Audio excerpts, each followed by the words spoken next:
বাংলাদেশ এমন একটি দেশ যে দেশে গত কয়েক দশকে দারিদ্র্য থেকে উন্নয়নের পথে এগিয়েছে, কিন্তু আজ রাজনৈতিক অস্থিরতা আর অর্থনৈতিক সংকট মিলিয়ে সামনে অপেক্ষা করছে এক অনিশ্চিত সময়। বর্তমানে দেশের অর্থনীতি বড় চাপে রয়েছে রাজনৈতিক সংকটের কারণে। বিনিয়োগকারীরা অপেক্ষায়, ব্যবসায়ীরা পড়েছেন দ্বিধায়। রাজনৈতিক অনিশ্চয়তা বিদেশি বিনিয়োগ, বাণিজ্য এবং শিল্প খাতের বড় বাধা হয়ে দাঁড়িয়েছে। বাংলাদেশের রপ্তানি আয়ের প্রধান খাত গার্মেন্টস শিল্প আজ বড় সংকটে। বিশ্ববাজারে অর্ডার কমে যাওয়া, অর্থনৈতিক খরচ বৃদ্ধি এবং রাজনৈতিক অস্থিরতার কারণে অনেক কারখানাই বন্ধ হয়ে যাচ্ছে।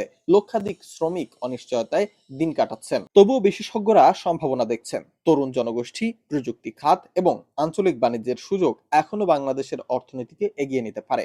তবে এজন্য দরকার রাজনৈতিক স্থিতিশীলতা এবং সঠিক অর্থনৈতিক নীতি।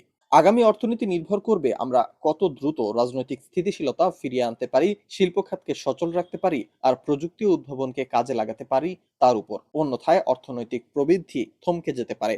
বাংলাদেশের ভবিষ্যৎ অর্থনীতি আমাদের হাতেই, তবে এই সময় সংকট মোকাবেলায় সাহসী পদক্ষেপ নেওয়া জরুরি।